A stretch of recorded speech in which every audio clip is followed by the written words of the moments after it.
Saludos mi gente, espero que se encuentren bien. Gracias por la sintonía, gracias por estar aquí conmigo. Un saludo grande a los que están viendo esto desde la Florida, desde Nueva York, desde la diáspora completa, y a los que están aquí en la isla, pegados a la pantalla como si sintieran que algo se movió en la casa aunque nadie pasó por el pasillo. Y antes de arrancar, dime en los comentarios desde dónde me estás viendo, porque esto no es un video más. Esto es de esos relatos que te cambian la respiración, aunque sea de día, con el sol prendido y la puerta cerrada.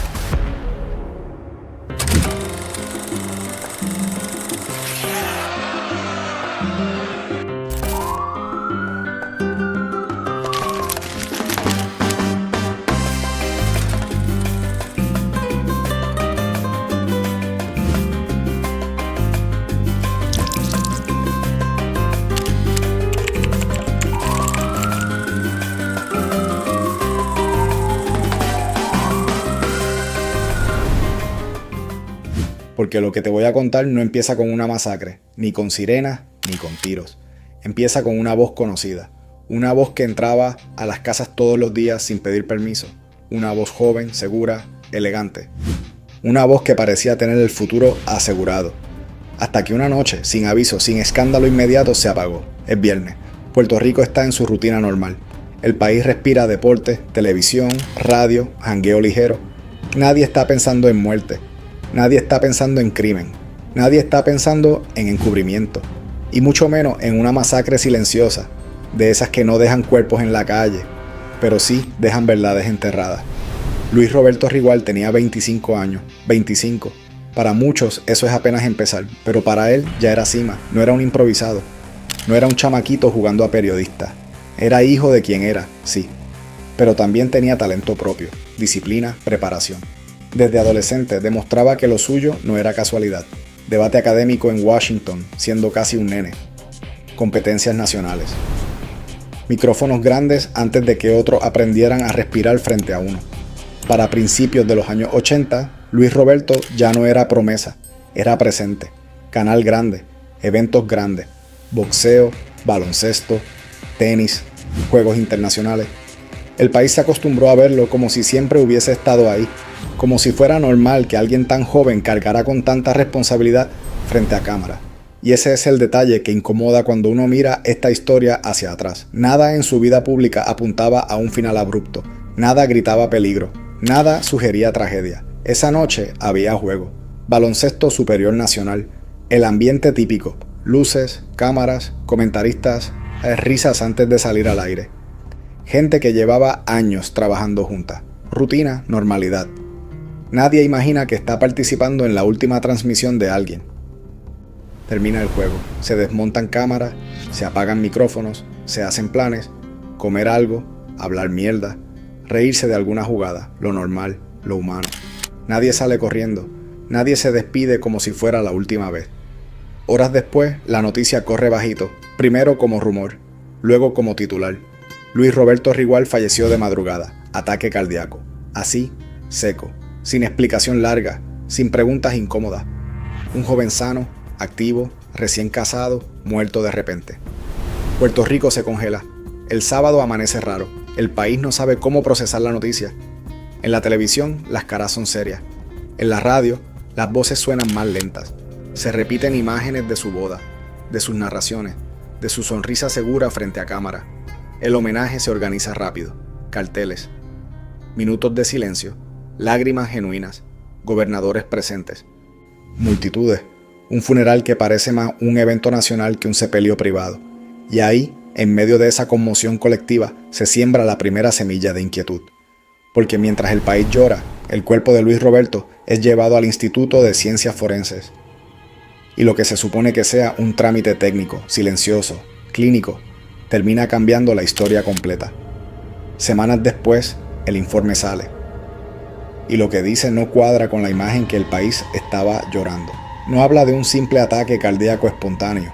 Habla de cocaína, habla de alcohol, habla de una combinación peligrosa. Habla de niveles que, según se comentaba en aquel momento, no eran pequeños. Habla de una muerte que ya no parece tan simple. Ahí es donde el aire cambia. Porque una cosa es morir joven. Otra cosa es morir joven y que el informe oficial sugiera consumo pesado de sustancias. Y otra muy distinta es que ese informe deje más preguntas que respuestas. La investigación comienza, en teoría, se citan personas, se escuchan versiones, se mencionan casas, se mencionan nombres. Pero el tiempo pasa, los meses pasan, los años pasan, y el caso no camina. No hay arrestos, no hay acusaciones, no hay conclusiones públicas claras. Poco a poco, el silencio empieza a cubrirlo todo. Y en Puerto Rico, cuando un caso grande se enfría sin explicación, la calle empieza a hablar. 5 años después, cuando casi nadie esperaba que se volviera a tocar el tema, el caso resucita, de golpe, con acusaciones, con titulares, con nombres conocidos, no contra cualquiera, contra figuras que el país reconocía, periodistas, artistas. Un individuo con historial criminal pesado, encubrimiento, asesinato en segundo grado. El shock es inmediato. ¿Cómo pasamos de un ataque cardíaco a una acusación de asesinato? ¿Qué ocurrió en esos 5 años? ¿Qué se descubrió? ¿Qué se dijo en silencio? ¿Qué se ocultó? Las vistas comienzan, y ahí es donde esta historia deja de ser triste y empieza a ser perturbadora. Testigos que cambian versiones, declaraciones juradas que se contradicen. Una testigo estrella que admite haber mentido más de una vez. Amenazas, pactos de silencio, errores investigativos básicos, evidencia que nunca se ocupó, detalles que nadie explicó a tiempo. Y mientras todo eso ocurre en el tribunal, una pregunta empieza a flotar en el ambiente como una mosca que nadie logra espantar. ¿Estamos ante una tragedia personal o ante una masacre silenciosa donde la verdad fue asesinada pedazo a pedazo? Porque aquí no estamos hablando de balas, estamos hablando de omisiones, de silencio, de decisiones que se tomaron en la madrugada cuando nadie estaba mirando, de errores que, si fueron errores, resultaron demasiado convenientes, y de versiones que cambiaron justo cuando convenía que cambiaran. La noche en que murió Luis Roberto Rigual no terminó cuando su corazón dejó de latir. Esa noche siguió viva durante años, en declaraciones, en pasillos, en rumores, en miradas incómodas cuando alguien mencionaba su nombre. Y lo que vas a escuchar en las próximas partes no es una teoría, no es una invención.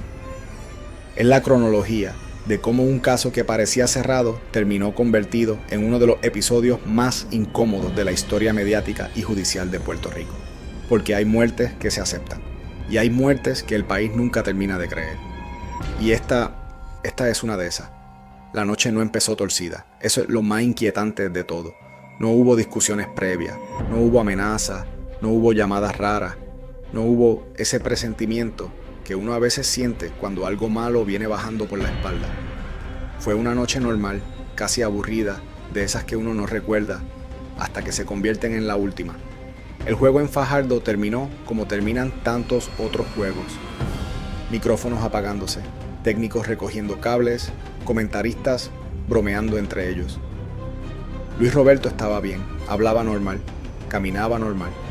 Nadie reportó que estuviera sudando frío, que se quejara de dolor en el pecho, que se viera desorientado. Nada. Cero señales de alarma. Después del juego se decide ir a comer. Nada clandestino, nada escondido. Un jangueo corto para bajar revoluciones. Se montan en los carros, 2 vehículos, 2 grupos. Versiones que luego, con el tiempo, no encajaron como piezas del mismo rompecabezas. En uno iba Luis Roberto con Jacqueline Esteban. En el otro iban José Esteves, Margarita Santori y Junior Álvarez. Eso, al menos, fue lo que se dijo inicialmente. Pero aquí es donde empieza el primer ruido raro, porque no todo el mundo coincidía en quién iba con quién, ni en qué momento exacto se separaron, ni en qué punto exacto volvieron a juntarse. El trayecto hacia Fajardo, según algunas versiones, ya venía con consumo, no en una casa, no en una fiesta. En el mismo carro, pasando algo de mano en mano mientras la carretera corría oscura. Esa versión, por años, fue negada, hasta que luego apareció en declaraciones tardías y después volvió a cambiar. Se supone que iban a comer, pero el destino final no fue un restaurante público, fue una residencia privada en Río Grande, una casa conocida por algunos, una casa asociada a fiestas, a reuniones, a gente que se movía cómoda entre micrófonos y polvo blanco, una casa donde, según testigos posteriores, la cocaína no se pedía, se ofrecía. Ahí entra en escena un nombre que con los años se volvió central y pesado, Georgie el Grande. un tipo que no era desconocido para las autoridades, un tipo que ya estaba marcado por el bajo mundo, un tipo que, según los expedientes, tenía conexiones, dinero, contactos, un tipo que, para muchos, no era precisamente el anfitrión ideal para un joven comentarista en pleno ascenso. Pero esa noche, ahí terminaron. Según versiones iniciales, Luis Roberto empezó a sentirse mal después de comer. Según otras, antes. Según algunas, ya venía mal desde el carro. Según otras, fue un colapso súbito. Lo cierto es que en algún punto de la madrugada, Luis Roberto cae, convulsiona, espuma, desesperación, gritos, confusión, y aquí aparece otro punto que nunca terminó de aclararse. ¿Qué se hizo en esos minutos críticos? Porque no es lo mismo llamar a una ambulancia de inmediato que intentar bajar la nota. No es lo mismo decir toda la verdad a los paramédicos que filtrar información. No es lo mismo actuar con urgencia médica que con miedo legal. Luis Roberto es llevado al dispensario de Río Grande. Llega sin vida, o casi. Las versiones tampoco coinciden ahí. Un médico dice una cosa, un agente dice otra. Unos hablan de sangre visible en el rostro y la camisa. Otros dicen que no había nada. Un detalle pequeño, aparentemente. Pero clave cuando uno investiga muerte. La ropa no se ocupa, no se fotografía, no se documenta como evidencia. Nadie la preserva, nadie la guarda. Nadie parece pensar que eso podría ser importante después. En ese momento, todo se maneja como una emergencia médica, no como una posible escena criminal, no como una muerte sospechosa. Y eso, para muchos investigadores que luego miraron el caso, fue el primer gran error, o la primera gran omisión. El cuerpo se traslada al centro médico. Autopsia, resultados, cocaína, alcohol, cantidades que levantan cejas, cantidades que no cuadran con un uso ocasional, cantidades que abren una puerta peligrosa, consumo voluntario o algo más. Pero aún así, el caso no explota de inmediato. No hay arrestos, no hay acusaciones, no hay escándalo judicial. El país sigue adelante. El tiempo hace su trabajo. El silencio empieza a cubrirlo todo como polvo fino, hasta que alguien decide hablar. Años después, Jacqueline Esteban se convierte en pieza clave. Testigo estrella, inmunidad. Declaraciones que cambian la narrativa completa. Dice que mintió antes, dice que omitió cosas, dice que hubo amenazas, dice que hubo un pacto de silencio, dice que el miedo era real. Y cuando un caso depende de una testigo que admite haber mentido múltiples veces, todo se vuelve pantanoso. Porque entonces surge la gran pregunta. ¿Cuándo dijo la verdad? ¿Al principio, cuando nadie miraba? ¿O después, cuando ya estaba protegida? Durante las vistas preliminares salen más contradicciones. Testigos que recuerdan haber visto a un hombre desconocido en el carro de Luis Roberto. Otros que dicen que eso nunca pasó. Versiones que chocan, detalles que no encajan, tiempos que no cuadran. El jurado escucha, los abogados presionan, los fiscales tratan de reconstruir una noche que para ese punto ya estaba llena de huecos, huecos que nadie pudo rellenar con certeza.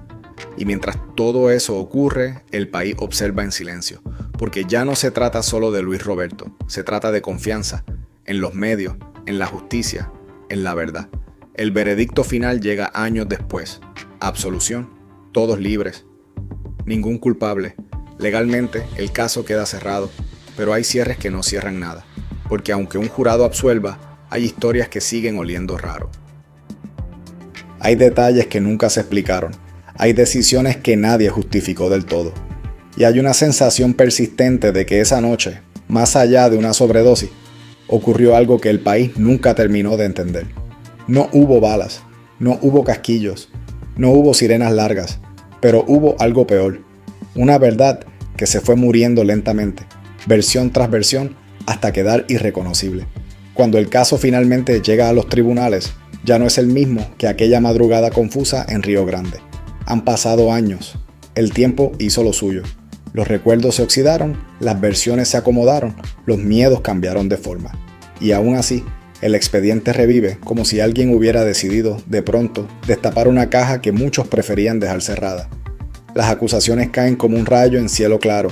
Asesinato en segundo grado, encubrimiento, nombres conocidos, caras vistas en televisión.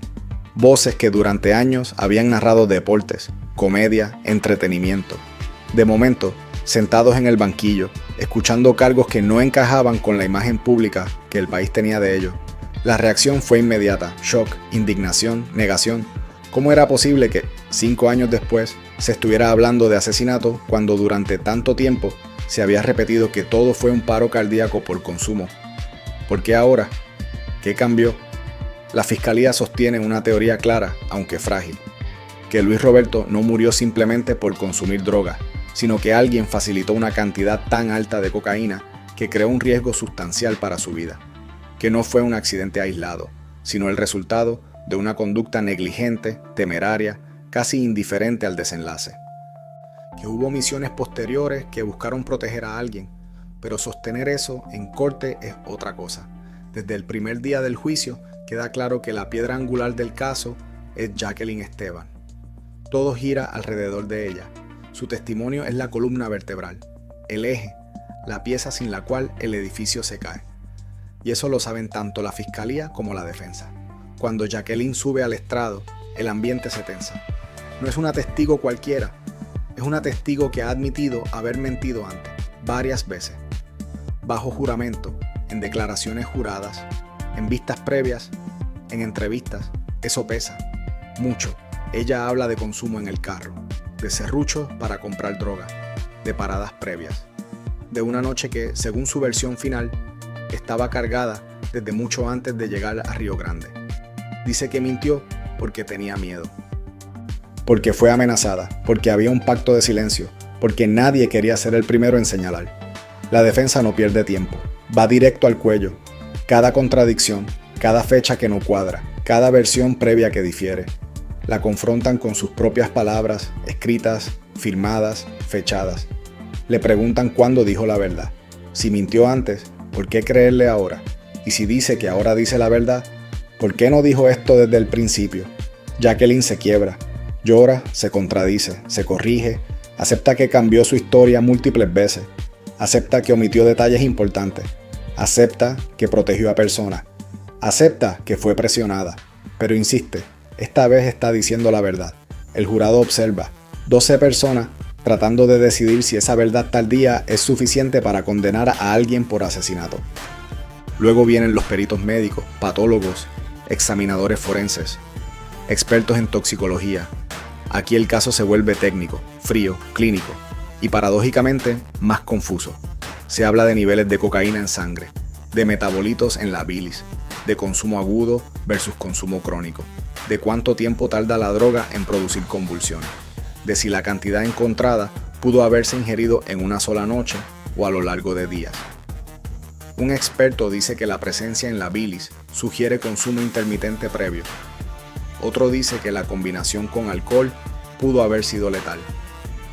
Otro admite que es difícil precisar el momento exacto del consumo fatal. La defensa se agarra de eso como tabla de salvación, si no se puede determinar con certeza cuándo ni cómo se consumió la droga. ¿Cómo se puede imputar responsabilidad penal a alguien específico esa noche? Y ahí aparece otro detalle que nunca dejó de incomodar: la falta de evidencia física preservada, la ropa no ocupada, la sangre no fotografiada, la escena no documentada como posible delito. Errores de procedimiento que, en un caso así, pesan toneladas. Un agente testifica que vio sangre en el rostro y la camisa. Un médico dice que no recuerda sangre significativa. Nadie puede mostrar fotos. Nadie puede mostrar la camisa. Todo queda en palabras. Y en derecho penal, las palabras solas rara vez bastan. Más testigos pasan por el estrado. Una asistente de producción dice que Jacqueline fue quien le dio cocaína a Luis Roberto en el carro. Eso contradice la narrativa de que Georgie el Grande fue el proveedor principal esa noche. Otra grieta más.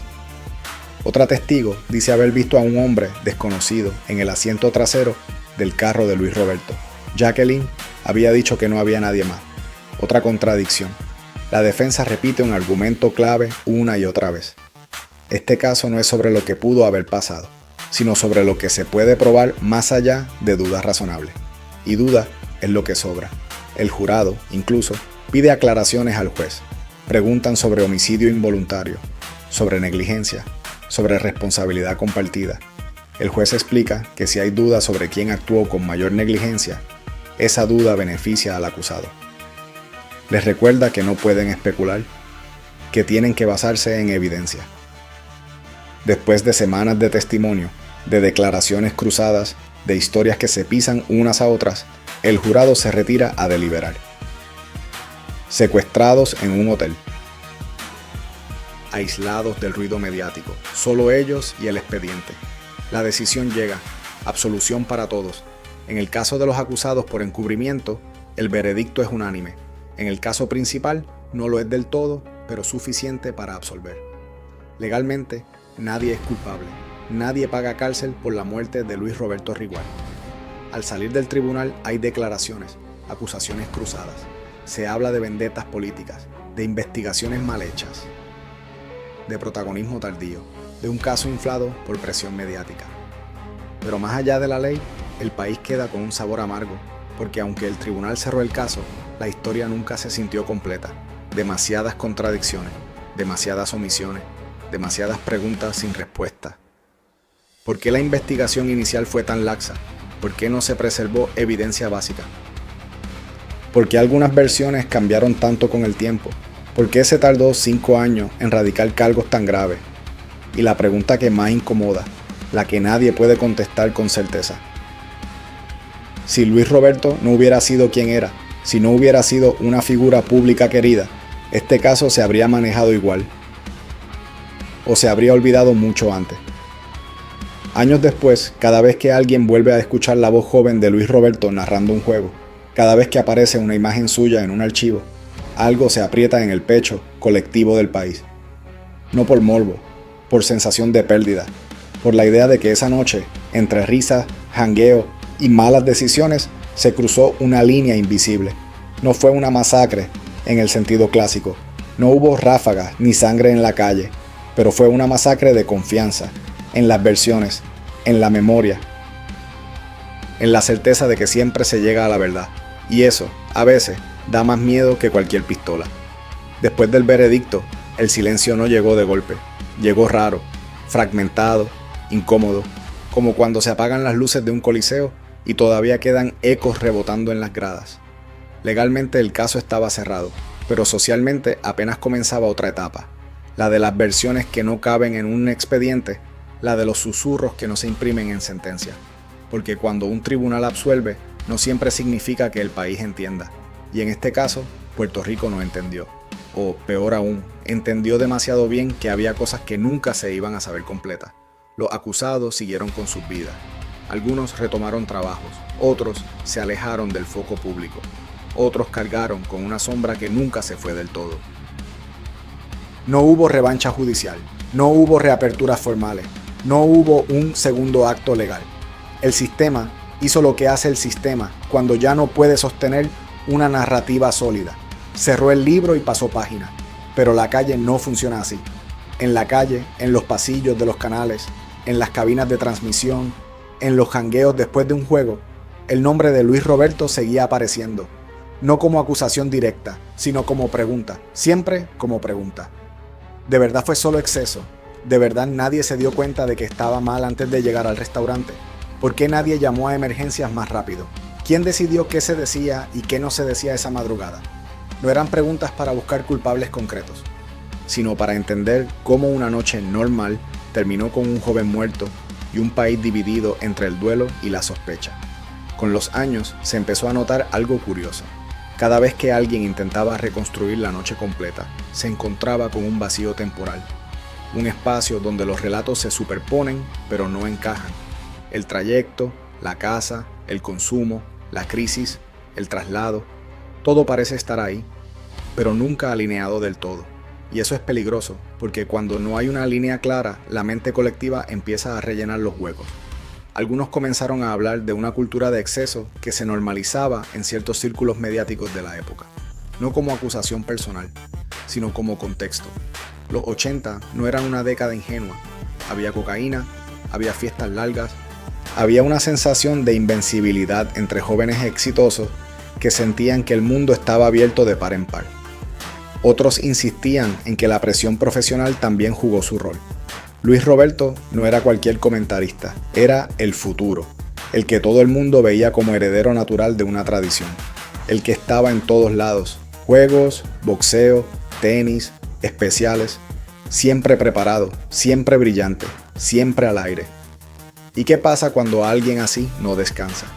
Cuando el cuerpo pide freno y la mente no escucha. Esa línea de análisis no exonera a nadie, pero cambia el foco. No se trata de conspiraciones oscuras, sino de una cadena de decisiones pequeñas que se fueron acumulando. Una noche más, un pase más, un jangueo más, hasta que el cuerpo dijo basta. Pero entonces vuelve el problema. Si eso fue así, ¿por qué tanto silencio? ¿Por qué tanta protección mutua? ¿Por qué versiones tan cuidadas al principio? Ahí es donde el caso se vuelve más incómodo, porque no se trata de un solo error, sino de una red de lealtades. Lealtades humanas, no criminales necesariamente. Lealtades entre colegas, entre amigos, entre gente que sabía que cualquier palabra maldicha podía destruir carreras, familias, reputaciones. Y en ese contexto, el pacto de silencio deja de parecer una conspiración y empieza a aparecer miedo. Miedo a perderlo todo, miedo a ser señalado, miedo a cargar con una culpa que quizás no sentían como propia, pero que el país estaba listo para asignar. Con el paso del tiempo, muchos de los involucrados hablaron, pero siempre a media. Entrevistas vagas, comentarios esquivos, frases como "eso fue hace mucho", "ya eso se aclaró", "el tribunal decidió". Nunca un relato completo, lineal, definitivo. Y eso alimentó la sensación de que el caso no se cerró, se tapó. Mientras tanto, la figura de Luis Roberto empezó a transformarse. De joven comentarista brillante pasó a ser símbolo. Símbolo de una generación que creció rápido. Símbolo de una época donde el éxito temprano venía sin manual de supervivencia. Símbolo de cómo la fama puede amplificar virtudes, pero también fragilidades. No era raro escuchar a veteranos del medio decir en voz baja: ese muchacho tenía el mundo en las manos, y ahí se quedaban.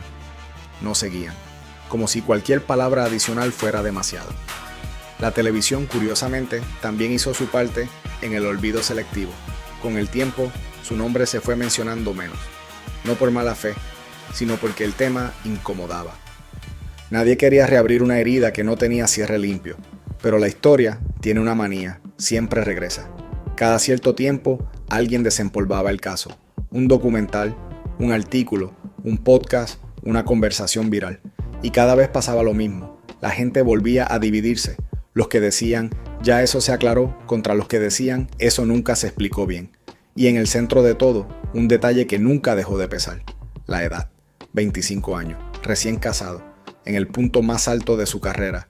No era una historia de decadencia larga, era un corte abrupto. Eso cambia cómo se percibe todo, porque no hablamos de alguien que llevaba años al límite. Hablamos de alguien que desde afuera parecía tenerlo todo bajo control, y eso hace que la caída sea más inquietante. Con los años, algunos juristas han analizado el caso desde la distancia. No para reabrirlo, sino para estudiarlo como ejemplo de lo que no debe pasar en una investigación temprana. Falta de preservación de evidencia, suposiciones iniciales que condicionan todo lo demás, dependencia excesiva en testimonios frágiles. En otras palabras, un caso que nació débil y murió cansado, y aún así, no se puede decir que nadie aprendió nada. En Puerto Rico, el manejo de muertes mediáticas cambió después. Se volvió más cuidadoso, más protocolar, más consciente de que una primera impresión mal manejada puede arruinar cualquier intento posterior de verdad. Pero eso no le devolvió nada a la familia, ni a la esposa joven que quedó viuda de golpe, ni a los padres que enterraron a un hijo que prometía tanto, ni a los colegas que, con o sin culpa, cargaron con una historia que nunca pudieron contar completa. Y quizás ahí está el verdadero terror de este caso, no en la cocaína, no en la noche, no en los tribunales, sino en la idea de que a veces la verdad no se pierde porque alguien la esconda, sino porque demasiada gente la fragmenta para sobrevivir. La masacre de Luis Roberto Rigual no fue un tiroteo, pero fue una demolición lenta de certezas. Dejó claro que incluso en un país pequeño, donde todo el mundo se conoce, hay historias que nadie quiere sostener hasta el final.